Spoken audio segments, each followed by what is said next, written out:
Okay, so we're taking a look at some of my drawings for the last 2.5 years.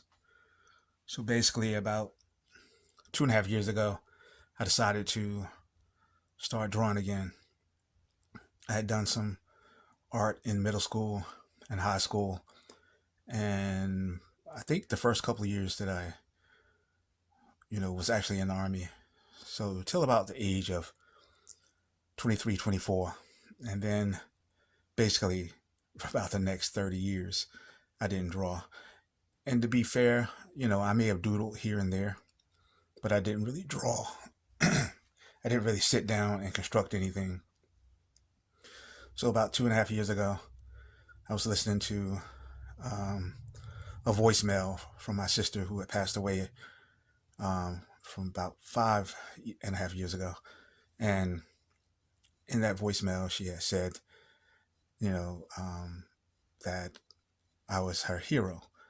And in all honesty, she was my hero.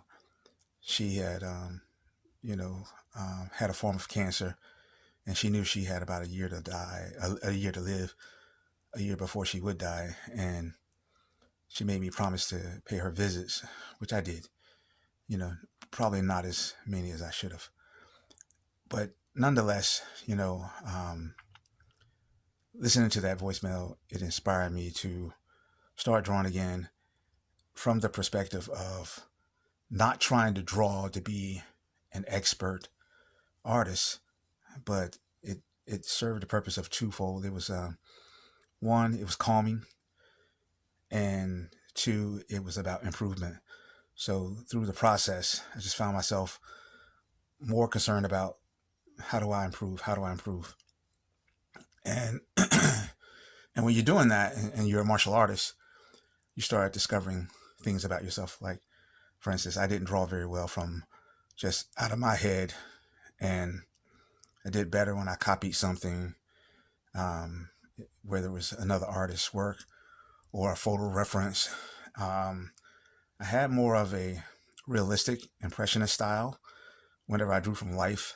Um, so I just realized that I was kind of all over the place, and I said, okay, I'm gonna just focus on the lines and the shapes, and this is the result of some of that work in this folder. It's not everything, but it's just some of the things that I collected, and these folders can run between 20 and $40 a pop. So you know if I want to put everything in a folder, it's going to cost me a pretty penny. So I just leave most of it in its original form in the books, and the spiral drawing books, and the hardbound drawing books. So of course you recognize Batman. This is a character who I've been working on, but he has no real background story, but just the character I've been working on. Um, as you can tell, it's got the Superman template. Um, and I didn't date these, and I haven't put my initials on them or anything like that. So all I can tell you is that in the last 2.5 years, so I can't really give you a true progression unless I go back to the art books, and then I have an idea of when I drew the original sketch, and then finally did like the completed work or whatever. But just some characters. I'm just trying different things out. Uh, this is another character, Man Mountain, the Man Mountain Sumo, and the swordsman is the Shaolin Wizard. That's about it. I've got some names. I just haven't really developed their story or their character. Um, the black and white, of course, is just fight sequence from training. A guy throwing an elbow at his opponent, and some of these might have several sheets behind them. Play with a swordsman. Um, I think I've uploaded a version of this one.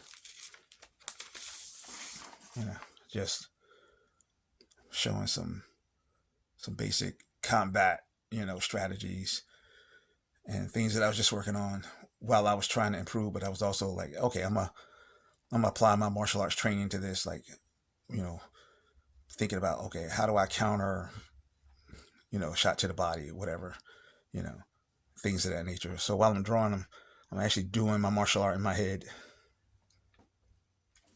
Just leave that off right now.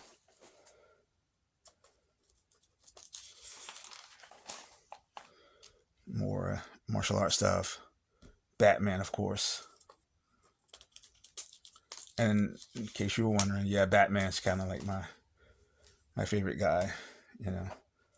So this is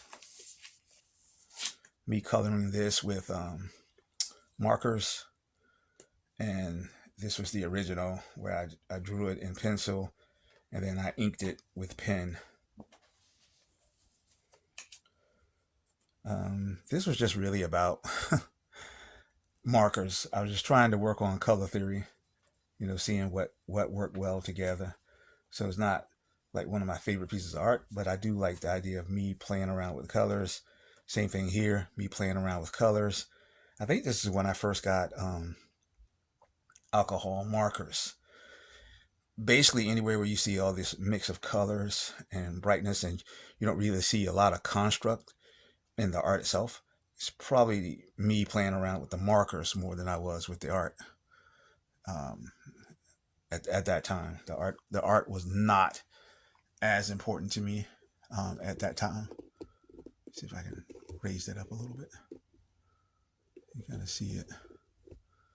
You know. And then there's the Superman character. I gave him an X, so I now kind of developed his name, and this is his arch rival. So still working on that story to see where I'm gonna go with it. And then we got kind of like more of my characters all together in one. And then here, of course, is more martial arts stuff. You know, you're always gonna see that reoccurring theme of some type of martial arts stuff in just about everything that I do. More fight sequence. This is actually like my first attempt to create um, a certification, for the guys, but it fell through. Here, more playing around with shadows and marker just to see, basically where what I could go with it, and that's all it was. Um, this was me using a reference to make a character. I've uploaded this one again, playing around with markers on this one. Also, this paper, like this was like some really cheap watercolor paper that I found at a discount store. The paper was really good. They were just discounting it for God knows whatever reason. It's funny when you go to these outlet stores and you buy the thing they say they're discounting because the major brand didn't want it or whatever. And I'm looking for the flaws in it, and I'm like, man, this paper's good, but it's one of those stores that says, when they run out of this, they don't get a restocking of it. And sure enough, that was the case where when I went back and tried to get more of this, couldn't find it. Here, like you can see, it's like a flaw, like 1, 2, 3. I got like too many fingers over here going on. So, I try to make it look good, but it was just like too much. The angle's all wrong. You know. But again, I'm playing with it. I'm learning, and I think this was like these were early on. So roughly in that first 2 years, that first year, there's my character again. This time you notice his emblem changes because he's still going through changes. This was a reference. I think this was like somebody on the internet, and I just cartoonized her. Me playing around with the martial arts again. Shout out to Nick Grady. He was the first one to see this one and brought it to my attention. Like, hey, if you're trying to make that a hook, you need to bend the arm a little bit more, blah, blah, blah. Here's me playing with shadows, trying to understand shadows to give something depth and give it a raise off the paper. There's my Shaolin Warrior again. This was actually mixed medium. This is like paint. This is watercolor and marker all together. This is my first iteration of what the character FWK, and some of you know I call Isaiah the FWK, the Featherweight King, and he's my first iteration of what that character may be long term. Haven't thought it out too much. There's my Shaolin Warrior again. He's just a reoccurring theme. So he was basically, when I started drawing, characters with swords, magical characters and stuff like that were the first ones I started drawing. So they were just the ones I keep sticking with. This was a reference from an X-Men comic, and it wasn't about the characters, it was about the composition. So it's like, okay, I'm gonna borrow this composition and put my own characters into this. And so, you know, there's my Superman template. This is kind of like my Green Lantern. Of course, my Shaolin Warrior. This is another one dealing with markers. So playing around with colors. This was, again, somebody on the internet. I think she was, this might have been a magazine ad. And I was like, okay, I was trying to learn how to do, just use colors only without a lot of heavy shadowing, and just use the colors for my shadows and contrast, So like right here on a leg, you see where there's like yellow sunlight. And what else? My warrior. And then this is some recent, this is actually a sketch of a painting that I did, but this is way much better. The painting has to be redone again.